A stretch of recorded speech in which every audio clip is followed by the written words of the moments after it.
There's one area where North Korea undeniably takes the global lead: the production of illicit drugs. If you come across methamphetamine with a purity level close to 99%, chances are it was produced in North Korea.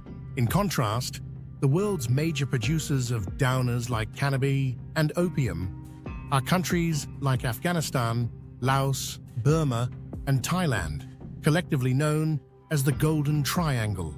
Cocaine? That comes from Colombia. And what do all these drug-producing countries have in common? Poverty and corruption. In countries like Colombia, once ruled by drug kingpins like Escobar, public officials can be easily bought. And it's not just Colombia. Most nations producing drugs at scale struggle with endemic corruption. North Korea, however, is different. While the country is indeed impoverished, its authoritarian government wields immense control. Corruption does exist, but it operates under the careful watch of the ruling Kim dynasty. If any corruption deviates from the regime's interests, the consequences can be severe, even fatal. But how, you ask, did North Korea become a leading producer of such high-quality drugs? It's simple because it's state-run.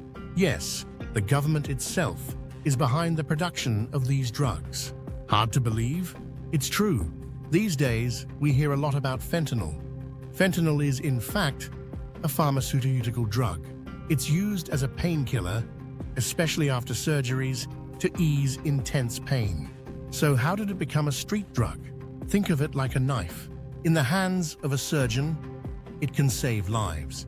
In the hands of a chef, it can create culinary masterpiece. But in the hands of a killer, it's a weapon. Similarly, fentanyl used in a medical context is a life-saving drug. But when misused for its psychoactive effects, it becomes a deadly narcotic. The same thing happened to morphine, once widely used in war, and to opium, which played a key role in the downfall of China during the Qing dynasty. Some drugs, like cocaine, opium, and heroin, are derived from natural plants.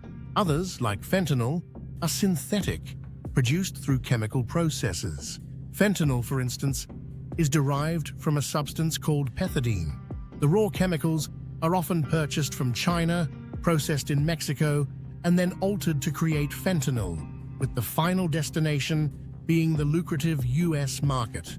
If you've watched Breaking Bad, you'll recall the production of methamphetamine.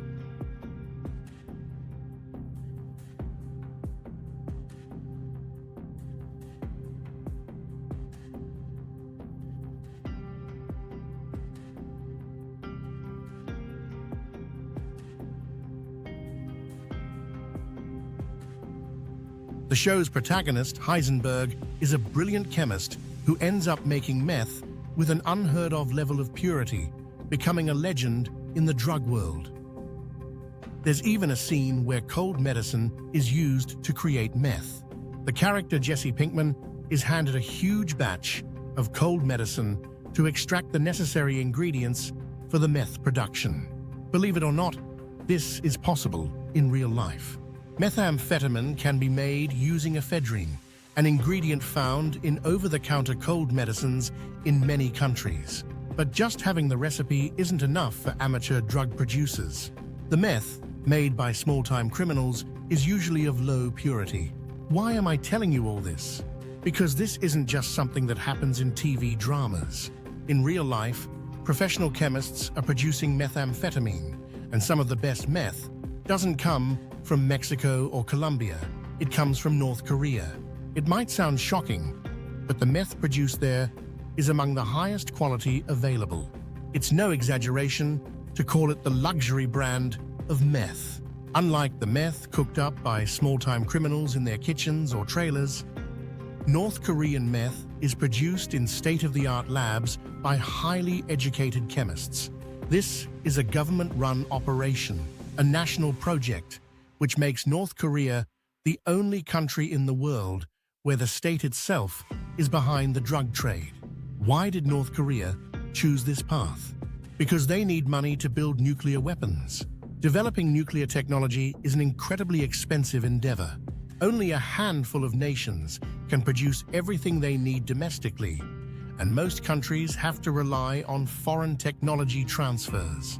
North Korea is one of those nations, but it doesn't have the funds to buy the necessary materials. So what do? They turn to counterfeit currency, exploit the anonymity of cryptocurrencies, and become skilled in cyber theft. They've even hacked central banks to steal funds. And of course, drugs are a key revenue stream to finance their nuclear ambitions. North Korea has been producing drugs since the 1980s, starting with the so-called White Bellflower Project. They grew opium poppies and began producing morphine and heroin in the 1990s, using state-run pharmaceutical companies. By the 2000s, they took things a step further. While they had primarily been producing downers, they started manufacturing methamphetamine, an upper. As meth became more popular on the global market, North Korea's role in the drug trade grew. Producing meth is a more complex process than growing opium. It requires chemical knowledge, advanced facilities, and stringent quality control, which is why not just anyone can make high-purity meth. In contrast to other drug-producing nations where the purity of meth varies widely, North Korea consistently produces meth with purity levels up to 99%. The country's top chemists and pharmacists, educated to the highest standards, work in government-funded facilities to produce meth on a scale few can match. This is why North Korean meth is often considered the best. This may sound like something out of a dystopian novel, but it's real. As North Korea's economy collapsed, the country made a series of disastrous economic decisions, including printing more money, which only led to hyperinflation.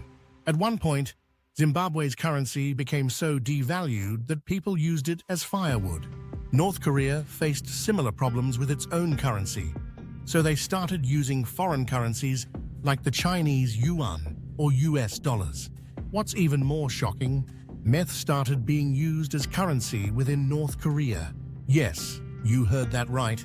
Meth became so prevalent that it was being exchanged for goods and even given as wedding and funeral gifts. It's estimated that around 30% of North Koreans have used meth, meaning it's possible more people in North Korea have tried meth than Coca-Cola. Let me know what you think.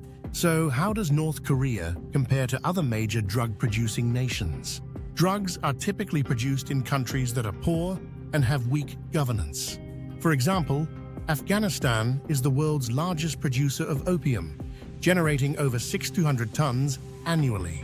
This opium is processed into heroin, which supplies about 85% of the global market. Most of this production is controlled by militant groups like the Taliban, who use international smuggling networks to distribute it across Europe and North America. Then there's Colombia, the world's cocaine king. Home to drug lord Escobar and the setting for countless films and TV shows, Colombia produces about 70% of the world's cocaine, with an annual output of over 1,400 tons. Colombian cartels smuggle cocaine primarily into the US and Europe, making billions of dollars in the process. Mexico, of course, also plays a starring role in the global drug trade. It's not just a transit point for Colombian cocaine. Mexico is now the world's largest producer of methamphetamine.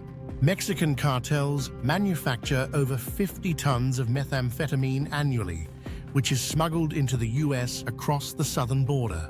These cartels control massive smuggling networks and have extensive resources, but they still face pressure from both Mexican and US law enforcement. Here's where North Korea stands apart. Unlike the cartels in Mexico or the militants in Afghanistan, North Korea's meth production is run by the government. No cartels, no warlords, just a tightly controlled, state-sponsored operation. And while Mexican and Afghan producers are often in hiding, North Korean operations are protected by the state. Law enforcement agencies like the US DEA can't simply swoop in and shut down North Korea's meth labs. The North Korean government has its own army, and no outside force has the ability to intervene directly. This allows them to produce meth with impunity, selling it on the black market to generate hard currency. As a result, North Korean meth has flooded markets in places like Japan. In fact, some estimates suggest that up to half of Japan's meth market is supplied by North Korea. This isn't a small operation. It's a highly organized, internationally connected drug trade that uses diplomatic channels to evade detection. There have been several shocking incidents involving North Korea's drug trade. In 2004, a North Korean diplomat was caught in Egypt trying to smuggle $500,000 worth of methamphetamine. In 2013, another diplomat was caught in Bangladesh with 27 kilograms of meth. And in 2001, there was a shootout at sea between the Japanese Coast Guard and a North Korean ship caught smuggling drugs. These incidents illustrate the lengths North Korea is willing to go to protect its drug shipments. In Japan alone, North Korean meth accounts for nearly half of the entire methamphetamine market. With little to export and massive financial needs to fund its nuclear weapons program, North Korea has turned its meth production into a crucial export industry. Even North Korean laborers sent abroad to work have been involved in smuggling drugs. There have been numerous reports of North Korean workers in Russia and China trafficking meth and opium to raise money for the regime. North Korean defectors and intelligence sources have testified that the government directly instructs these workers to smuggle drugs, funneling the profits back to Pyongyang. In summary, North Korea's methamphetamine production is on another level. It's not a local cartel or a militant group trying to make money. This is a state-run operation, overseen by the very people who also control North Korea's nuclear weapons program.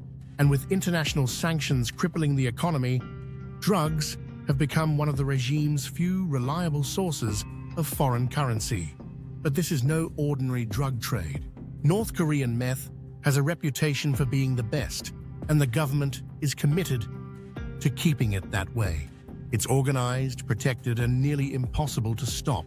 One final word of caution: while it's fascinating to look at North Korea's role in the global drug trade, let's not forget the real cost of drug addiction. Once hooked, users find themselves in a downward spiral that's incredibly hard to escape. Stay safe, stay informed, and above all, stay away from drugs. If you found this interesting, be sure to like, subscribe, and leave a comment below. And remember, there's more to North Korea than meets the eye. Thanks for watching. The first rule of channel is subscribe channel. Second rule of channel is click like. This channel will make you smart.